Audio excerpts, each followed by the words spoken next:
महायोगी उपाध्याय श्री गुप्ती सागर जी गुरुदेव के प्रवचन और लेटेस्ट धार्मिक भजन व कार्यक्रम निशुल्क देखने व सुनने के लिए हमारे YouTube चैनल गुप्ती धाम को आज ही सब्सक्राइब करें और सबसे पहले देखने के लिए बेल आइकन पर क्लिक जरूर करें। जय विद्यासागर, जय महावीर, नमो जनानम। महानुभाव संसार बीज भूतऊ शोक मोहऊ, ऐसा आचार्यों ने कहा है। शोक और मोह संसार के बीज हैं। संसार इन्हीं की सृष्टि है। शोक और मोह ना हो तो संसार ही समाप्त हो जाएगा, क्योंकि बीज के अभाव में वृक्षोत्पत्ति असंभव है। ये शोक और मोह दोनों अहम प्रत्यय मैं हूं की कठोर आधार भूमि पर खड़े हैं।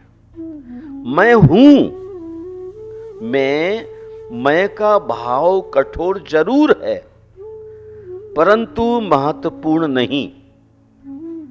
जबकि मैं एवं हूं के बीच कौन नामक प्रत्यय जुड़ जाने से मैं महत्वपूर्ण, भावपूर्ण, गरिमामय एवं सारयुक्त बन जाता है। मैं हूं यह अहम प्रत्यय है। इसके अंग अंग से अहंकार टपकता है, जबकि मैं कौन हूं यह प्रच्छा भाव है। इसमें विनम्र जिज्ञासा झांकती है, झरती है। मैं हूं यह अपूर्ण एवं अर्ध प्रत्यय है। इसके पीछे प्रश्न उठता है, मैं हूं तो क्या हूं? देह हूं, जीव हूं, ब्रह्म हूं, आदि आदि। सामान्यतः लोग स्वयं को देह रूप मानते हैं और इसी देह गेह में रच बस कर जिंदगी बसर कर देते हैं। इन देहधारी का नेह सुनिश्चित बहिरात्म दृष्टि का परिपक्व लक्षण है। ज्ञानी विद्वान कहते हैं, देह जीव को एक गिने बहिरातम तत्व मुधा है। देह बुद्धि वाला मूर्ख है, संसार और माया का दास है। उसकी संपूर्ण क्रियाकलाप देह के लिए हैं। देह स्वस्थ, सुष्ठु और सुंदर हो, शक्तिशाली एवं स्थायी हो, वह नहीं जानता देह गेह नश्वर है, क्षण भंगुर है। कांच के प्याले एवं जल बुदबुद की तरह क्षण स्थायी है। इनसे नेह दीर्घ संसार का प्रबंध है। वह मिथ्यात्व की कठोर भूमि पर खड़ा कराहता रहता है। पहली सीढ़ी मैं जीव हूं। जब जीव के सोच का दायरा मैं हूं से ऊपर उठकर मैं कौन हूं की ओर कदम बढ़ाने लगता है, तब उसके अंतस में एक अपूर्व सी हलचल मच जाती है और उसके श्रुति प्रटों में अमृत सा झरने लगता है। उस मंद मधुर निदान में उसे सुनाई देता है, मैं जीव हूं। यहीं से उसे हल्की सी सफलता का एहसास होने लगता है। उसकी आत्मा में एक अपूर्व सा उल्लास बेहस उठता है। फलतः संसार वह देह मुक्ति के प्रथम सोपान पर उसका पहला कदम बढ़ जाता है। आत्म साक्षात्कार की चिंगारी फूट पड़ती है। जो ब्रह्म स्वरूप आत्मानुभूति में बाधक तत्वों को भस्मसात कर आत्मा का साक्षात्कार कराती है। मैं जीव हूं, इस प्रथम बोध पाठ को पढ़ते ही जीव की दृष्टि एवं क्रिया कर्म परिवर्तित होने लगते हैं। वह संसार में रहकर भी संसार से ऊपर रहता है। ऑन द संसार, इन द संसार नहीं। सांसारिक कर्म बंधनों में जकड़ा होने पर भी मुक्ति के प्रयत्नों में भी मुक्ति का अनुभव सा करने लगता है। संसारी प्राणी जब तक कर्म बंधन में पड़ा है तब तक ही उसे हर पल, हर क्षण, हर समय कोई ना कोई कर्म तो करने ही पड़ते। उसका एक कर्म पूर्ण नहीं होता कि दूसरा कर्म तैयार हो जाता है। इस प्रकार कर्म से कर्म अनुबंधित होता है। अनुबंधित कर्म ही कर्म चक्र कहलाता है। हमारे कर्मों के मूल में हमारा कर्म चक्र ही जीव को पुनरपि भव चक्र में परिभ्रमण कराता है। महानुभाव, यह सच है। कर्म चक्र और भव चक्र की स्थितियां निराली हो जाती हैं। मैं हूं, इस अहम प्रत्यय वाले जीव का कर्म चक्र ऐसे भव चक्र में भ्रमण कराता है जहां निरंतर दुख, मानीय दृश्य द्रष्टव्य होते हैं। और मैं जीव हूं, संसार मेरा अस्थायी निवास है, ऐसी चिंतना वाले जीव का कर्म चक्र ऐसे मनोरम, सुखद, आनंदप्रद भव चक्रों के मध्य संक्रमित होता है कि सारा संसार आश्रय चक्र में चक्कर खाने लगता है। महानुभाव, कर्म के 3 रूप हैं: प्रारब्ध, क्रियमाण और संचित। यह शरीर कर्माधीन है और इसी से प्रति समय सिद्ध राशि से अनंत गुणे कर्म परमाणु संचित होते हैं। इसमें परेशानी की कोई बात नहीं। यह सच है कि प्रति समय संचित होने वाले कर्मों से आसानी से छुटकारा नहीं मिलेगा। हां, यदि कर्म का उद्देश्य और कर्म का स्वरूप बदल जाए तो उसे मुक्ति पाने से कोई भी नहीं रोक सकता। दूसरी सीढ़ी है समत्व का विस्तार। कर्म एवं कर्म फल का संबंध केवल शरीर से नहीं है, वह मानवीय मनों के संस्कारों से जुड़ा है। परिस्थितियों से घबराकर भागो मत, प्रत्युत समस्त का संबल लेकर उनसे 2-2 हाथ करो। संसार में रहना है तो रीति रिवाजों, आध्यात्मिक देशनाओं का अनुपालन कर यावत जीवन पालन करो। शरीर यात्रा तो है, चलती ही रहेगी। इस बीच हमें चाहिए हम कुछ अच्छा कर गुजरे ताकि लोग सर आंखों पर बिठाकर जिह्वा से तुम्हारे संबंध में 2 शब्द कह सके। इस साधना के लिए हृदय शुद्धि करनी होगी, क्योंकि हृदय में जन्म जन्मांतरों का अपार मेल भरा पड़ा है। मन अपार गंदियों का भंडार है। मन ही बंद मोक्ष का कारण है। यदि मन गंदा होगा तो किसी भी कार्य की सार्थक सिद्धि नहीं होगी।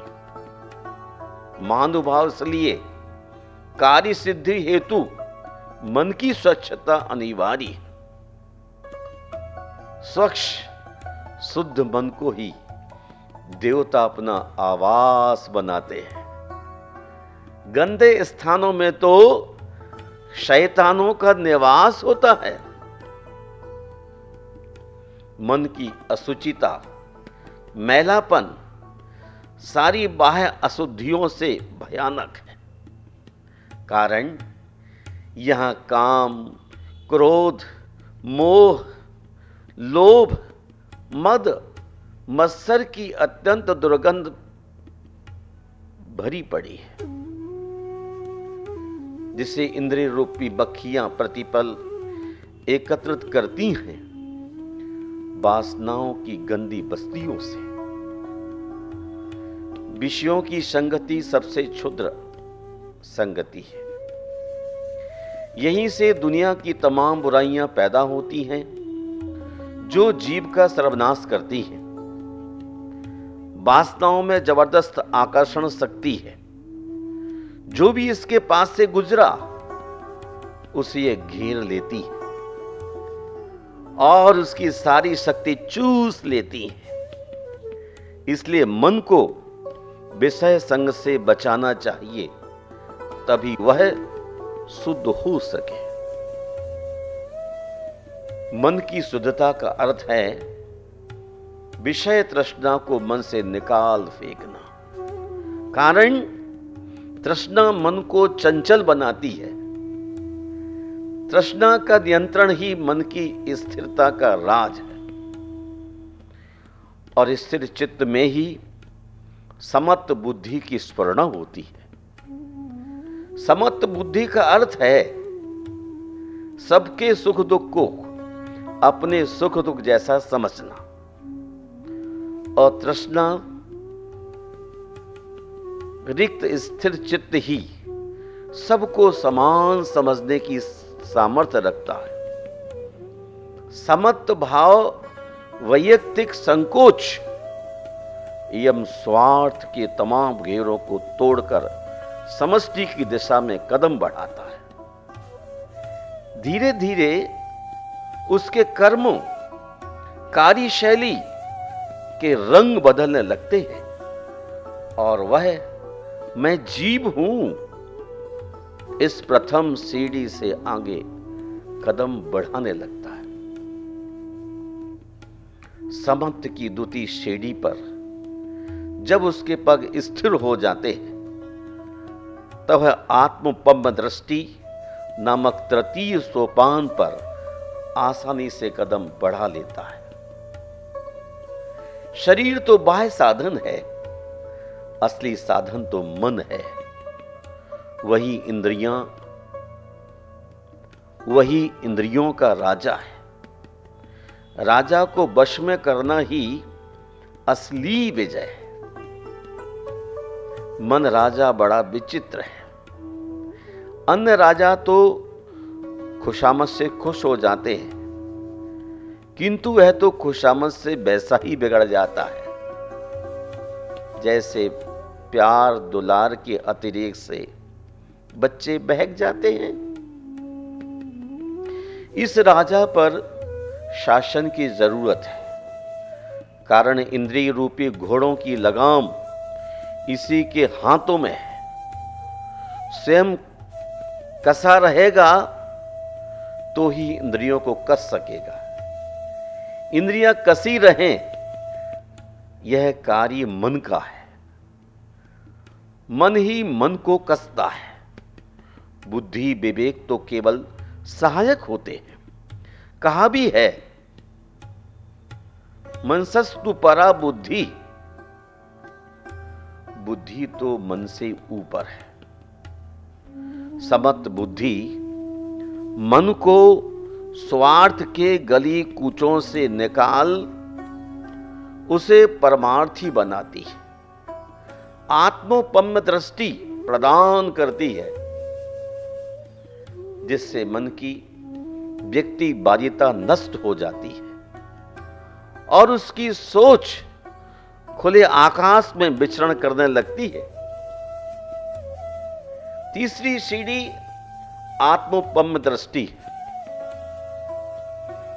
संपूर्ण सृष्टि को अपने जैसा समझने का भाव वसुधैव कुटुंबकम की अवधारणा है। मैं सबका हूं और सभी मेरे हैं। इस आत्मोपम्य दृष्टि का सर्वश्रेष्ठ उदाहरण है मां। वह एक श्रेष्ठ रचनाकार है, कवि, चित्रकार और मूर्तिकारों से भी श्रेष्ठ है, क्योंकि कवि, चित्रकार या मूर्तिकार में मनोरंजन का भाव भी हो सकता है। इनकी रचनाएं यदि अभद्र और बदसूरत हों तो वे उन्हें अनुपयुक्त समझ फाड़ फोड़ कर नष्ट भी कर सकते हैं, किंतु मां ऐसी ग्रंथकारी कभी नहीं कर सकती। मां अपनी संतान को अपने रक्त से पैदा करती है, उसी से सींचकर उसका जीवन बनाती है। मां के हृदय में सृजनात्मक पीड़ा का संपूर्ण रूप होता है। तभी बच्चे के भूखे होने पर या कष्ट में होने पर उसकी चोली भींग जाती है। बालक का रुदन, उसका कष्ट, उसकी करुणामयी आंखों में स्वतः जलधार छोड़ देती है। भारतीय नारियां कभी मां, कभी पुत्र, कभी भगिनी, कभी पत्नी बनकर इस संसार को आत्मोपम्य दृष्टि से निर्मल उजास से भरती रहती है। आत्मोपम्य दृष्टि की प्राप्ति और विकास के लिए स्वार्थ त्याग की कठिन तपस्या करना पड़ती है। देह गेह सो नेह तज, जो चाहो कल्याण की कठिन परीक्षा देना पड़ती है। अपने व्यक्तित्व को विलुप्त करना पड़ता है। पानी में नमक की तरह, दूध में मिश्री की तरह, सुमन में सौरव की तरह, मेहंदी में रंग की तरह और कोयला में राख की तरह। महानुभाव, कोयला काला है, जलकर कृष्णत्व छोड़ रक्त लाल हो जाता है। यहां फूलता नहीं, ब्रह्मता नहीं और अपने कोयलत्व कृष्णत्व को पूर्ण विदग्ध कर बुझकर श्वेत भस्म बन जाता है। स्वार्थी मनुष्य कोयला है। वह धीरे धीरे समत्व की आग में अपने तमस और अपने राजस गुणों को जलाकर सत्व को प्राप्त हो जाता है।